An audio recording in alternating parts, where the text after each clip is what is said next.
जय श्री राम। मैं अध्यक्ष महोदय जी, सभी ने कई वर्षों से सुन रहे हैं। हमारे तो लोगों का जन्म भी नहीं हुआ होगा, इतने वर्षों से राम जी का वनवास इस देश के प्रत्येक नागरिक ने, और हमने तो सोशल मीडिया के माध्यम से अभी पिछले कई वर्षों से हमने राम जी के मंदिर के बारे में, उनके इतिहास के बारे में सब पढ़ना लिखना सबने शुरू किया।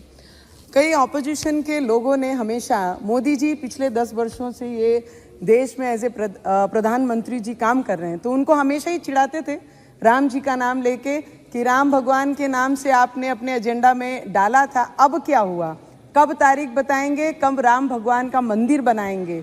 तो मुझे लगता है ऐसे बदनसीब लोग बहुत कम होते हैं दुनिया में, जिनके पास 50-60 वर्ष रहने के बाद रामलला का मंदिर नहीं बना सके, ना ही राम भगवान को उनकी जगह पे स्थापित कर सके। और ऐसे भी कई लोग होते हैं हमारे देश के प्रधानमंत्री जी जैसे, जो 10 वर्षों में तारीख भी बताई, मंदिर भी बनाया और भव्य पूरे विश्व में हमारी आस्था को कहीं मरने नहीं दिया, और मंदिर को स्थापित करके मंदिर भगवान के, राम भगवान के मंदिर में उनकी पूजा आस्था भी हुई।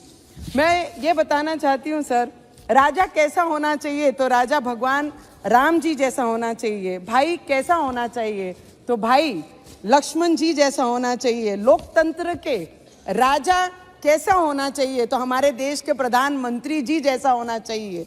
ये देश का बच्चा बच्चा कह रहा है सर, ये हमारी आवाज़ नहीं, इस देश में रहने वाला हर व्यक्ति जो भगवान में आस्था रखता है, जिनका विश्वास है राम भगवान जी के लिए, जिनकी आंखों में आस थी कि कोई ऐसा आएगा जिनके हाथ से ये होगा, और लोकतंत्र का मजबूत करने वाले भाई कैसे होने चाहिए, तो इस देश के गृह मंत्री अमित शाह जी जैसे होने चाहिए।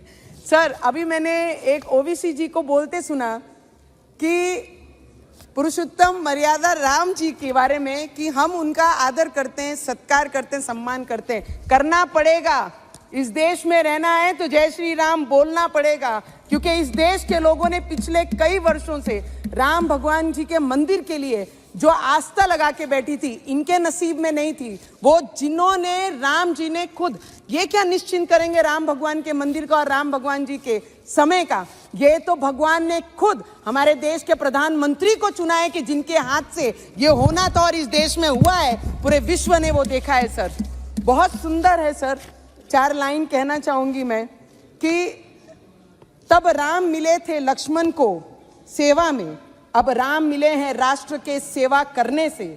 तब राम मिले थे भारत को शासन करने में, अब राम मिले हैं अपने राष्ट्र धर्म निभाने में। तब राम मिले थे बजरंग बली के सीने में, अब राम मिले हैं राम के नाम जप करने में।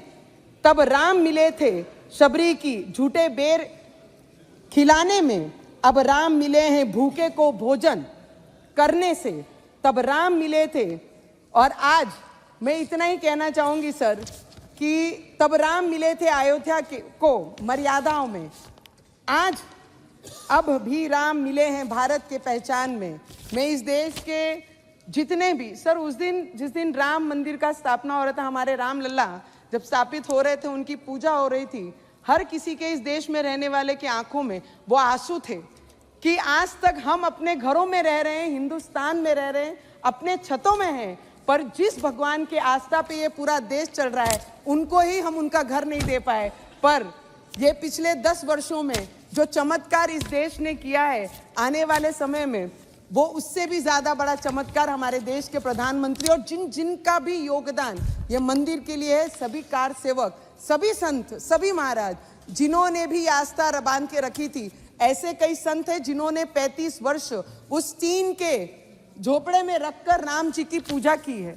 तो मुझे लगता है उन सभी को दिल से नमन करना चाहूंगी। हम इतने बड़े नहीं कि उन्हें नमन भी कर पाए, क्योंकि जिनके रक्तों से वो एक एक ईंट बनी है, मुझे लगता है उनको नमन करने से उनका भुगतान नहीं होगा। पर इस पार्लियामेंट में हमारे देश के प्रधानमंत्री जी, हमारे देश के गृह मंत्री जी और जितने भी पार्लियामेंटेरियन यहाँ पर बैठे हैं, ये आज का, इस टर्म का, इस समय का आखिरी पार्लियामेंट स्पीच हमारा सभी का है।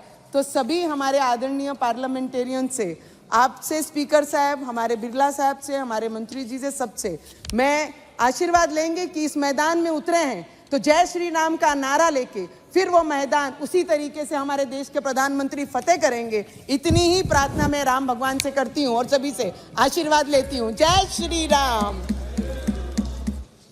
श्रीमती संगीता आजाद जी। धन्यवाद सभापति महोदय, जो आपने मुझे रूल 193 के तहत रामलला की प्राण प्रतिष्ठा पर बोलने का अवसर दिया।